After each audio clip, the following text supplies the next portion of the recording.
Om Swastiastu.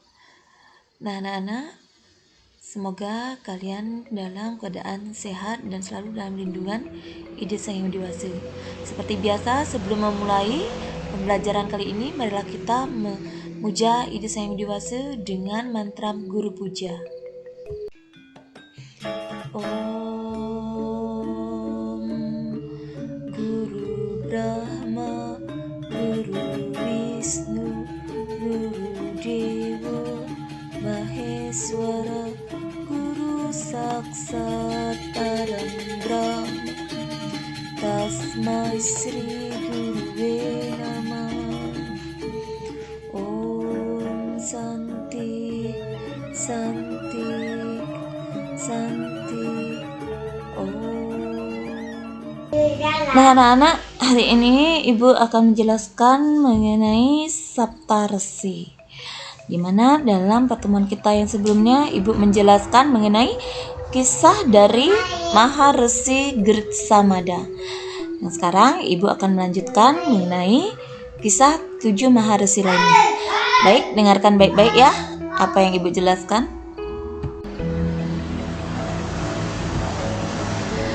Ya.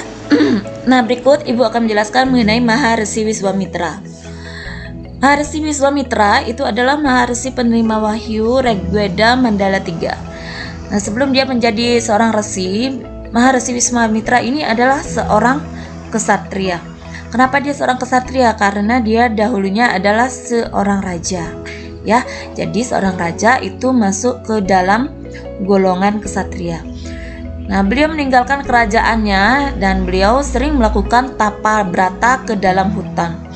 Beliau melakukan tapa brata itu dengan sangat tekun dan disiplin. Nah, akhirnya beliau mendapatkan anugerah sehingga beliau menjadi seorang maharesi. Beliau adalah seorang raja yang terkenal karena beliau sangat memperhatikan kesejahteraan dari rakyatnya.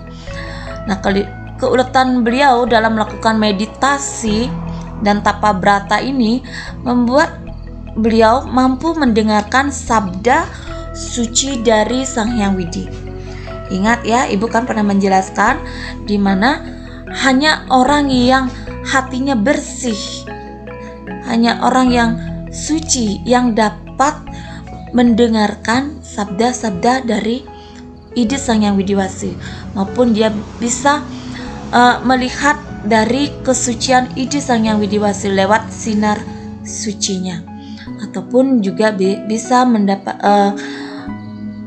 merasakan getaran-getaran suci dari Ide Sang Hyang Widi Wasi, termasuk itu juga sabda suci dari Ide Sang Hyang Widi Wasi.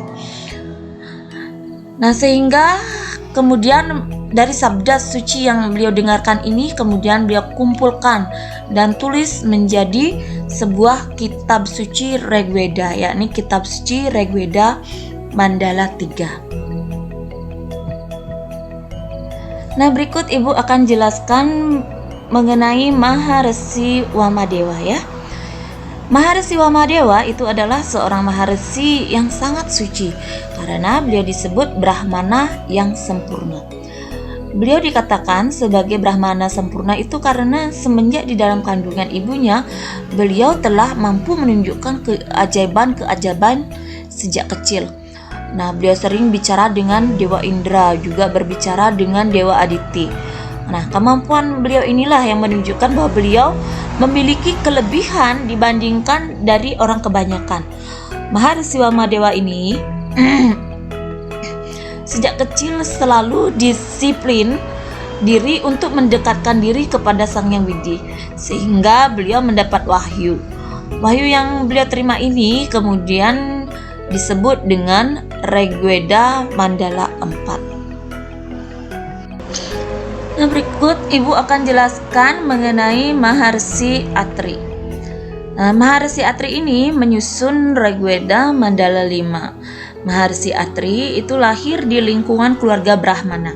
Terlahir di keluarga Brahmana, masa kecil beliau terbiasa hidup dengan tatanan kehidupan seorang Brahmana. Kehidupan seorang Brahmana selalu mendekatkan diri ke hadapan Sang Hyang Widi. Nah, Maharsi Atri ini adalah seorang resi yang disiplin dan tekun dalam melaksanakan ajaran agama. Nah, setiap hari beliau selalu melaksanakan meditasi untuk mendekatkan diri dengan ide Sang Hyang Widi Wasi. Nah, selain Maharsi Atri yang menerima wahyu, juga terdapat keluarga-keluarga lain sebagai penerima wahyu Weda. Nah, keluarga besar Maharsi Atri banyak yang menerima sabda suci dari ide Sang Hyang Widi Wasi, yaitu sebanyak 36 dari keluarga Maharsi Atri yang menerima wahyu dari ide Sang Hyang Widi Wasi. Nah, sehingga keluarga Maharsi Atri ini sangat berjasa. Nah, selanjutnya Ibu akan jelaskan mengenai kisah dari Maharsi Bharadwaja ya.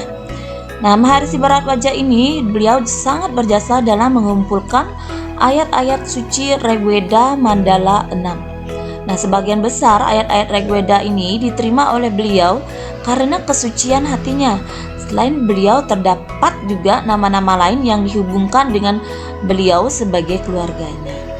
Nah, Maharsi Bharadwaja ini selalu berpikiran suci. Beliau rajin mendekatkan diri ke hadapan ide Sang Hyang Widi Wasi, sehingga beliau mampu menerima wahyu dari ide Sang Hyang Widi. Nah, ketekunan beliau dalam menyusun mantra-mantra Rigveda. Maka dari itu, kita wajib meneladani perilaku luhur beliau. Nah, setelah tadi Maharsi Bharadwaja, selanjutnya adalah kisah dari Maharsi Wasista. Maharsi Wasista adalah Maharsi yang banyak dikaitkan dengan turunnya wahyu Rigveda Mandala 7. Nama Maharsi Wasista ini banyak disebutkan dalam kitab Mahabharata. Nah, Maharsi Wasista adalah seorang Maharsi yang tekun dan penuh dengan semangat. Beliau tinggal di hutan Kamyaka. Beliau belajar di tempat yang sepi dan sunyi. Beliau banyak mendapat wahyu Rigveda. Mantra-mantra yang diterima oleh Maharsi Wasista itu disusun menjadi Rigveda Mandala 7. Nah, yang selanjutnya adalah kisah dari Maharsi Kanwa. Maharsi Kanwa adalah Maharsi yang ketujuh yang menerima wahyu Sang Hyang Widi. Nah, Maharsi Kanwa ini adalah orang suci yang tekun menjaga kesucian diri. Nah, karena ketekunan beliau menjaga kesucian, sehingga beliau mendapat wahyu dari ide Sang Hyang Widi Wasi.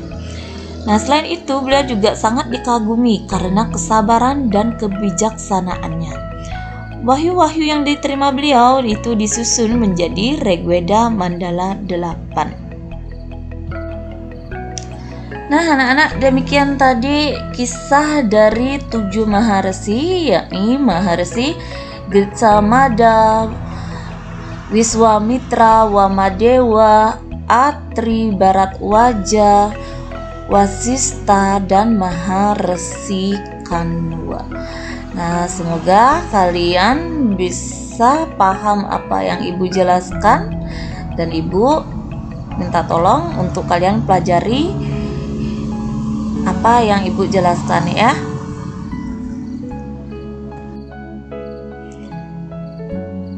Nah, untuk akhir kata Ibu aturkan Parama Santi, Om Santi Santi Om. Ingat ya, klik like dan subscribe video pembelajaran ini. Terima kasih.